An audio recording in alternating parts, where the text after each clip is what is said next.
Hi Barnes & Noble customers, this is Rick Riordan, and I'm here to read a sneak peek from Chapter 2 of my new book in the Heroes of Olympus series, The Son of Neptune.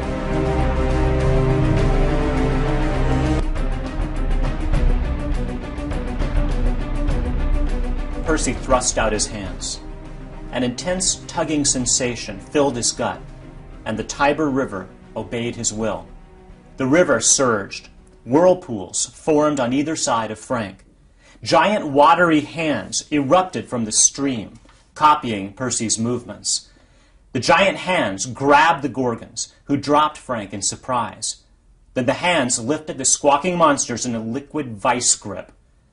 Percy heard the other kids yelping and backing away, but he stayed focused on his task. He made a smashing gesture with his fists, and the giant hands plunged the Gorgons into the Tiber. The monsters hit bottom and broke into dust. Glittering clouds of Gorgon essence struggled to reform, but the river pulled them apart like a blender.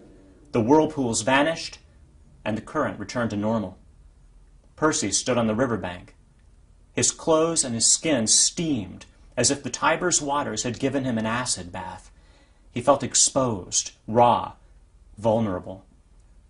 In the middle of the Tiber, Frank stumbled around, looking stunned but perfectly fine. Hazel waded out and helped him ashore. Only then did Percy realize how quiet the other kids had become. Everyone was staring at him. Only the old lady, June, looked unfazed. "Well, that was a lovely trip," she said. "Thank you, Percy Jackson, for bringing me to Camp Jupiter." One of the girls made a choking sound. "Percy Jackson?" She sounded as if she recognized his name. Percy focused on her, hoping to see a familiar face.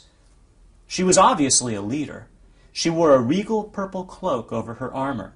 Her chest was decorated with medals. She must have been about Percy's age, but with dark, piercing eyes and long black hair. Percy didn't recognize her, but the girl stared at him as if she'd seen him in her nightmares.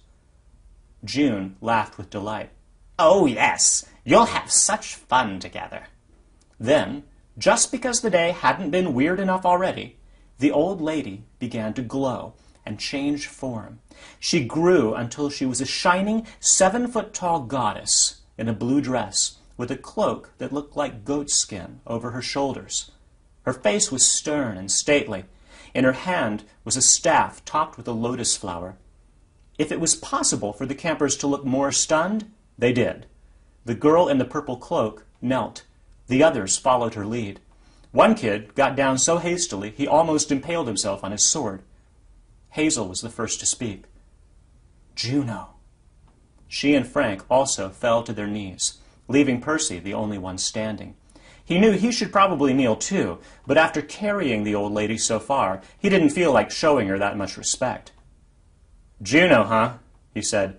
"If I passed your test, can I have my memory and my life back?" The goddess smiled. "In time, Percy Jackson. If you succeed here at camp. You've done well today, which is a good start. Perhaps there's hope for you yet." She turned to the other kids. "Romans, I present you the son of Neptune. For months he has been slumbering, but now he's awake. His fate is in your hands. The feast of fortune comes quickly, and death must be unleashed if you are to stand any hope in the battle. Do not fail me." Juno shimmered and disappeared. Percy looked at Hazel and Frank for some kind of explanation, but they seemed just as confused as he was. The girl in the purple cloak stepped forward. She examined Percy warily, and Percy couldn't shake the feeling that she wanted to run him through with her dagger. "So," she said coldly, "a son of Neptune, who comes to us with the blessing of Juno."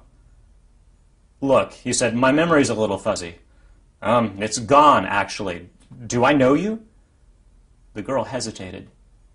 "I am Renan, Praetor of the 12th Legion, and no, I don't know you." That last part was a lie. Percy could tell from her eyes.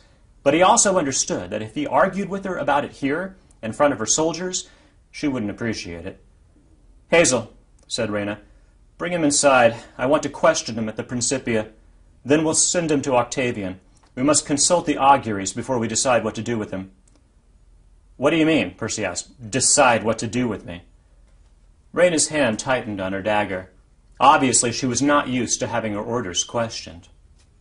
Before we accept anyone at camp, we must interrogate them and read the auguries. Juno said your fate is in our hands. We have to know if the goddess has brought us a new recruit. Rhaina studied Percy as if she found that doubtful. Or, she said more hopefully, if she's brought us an enemy to kill. And that's a look at the son of Neptune.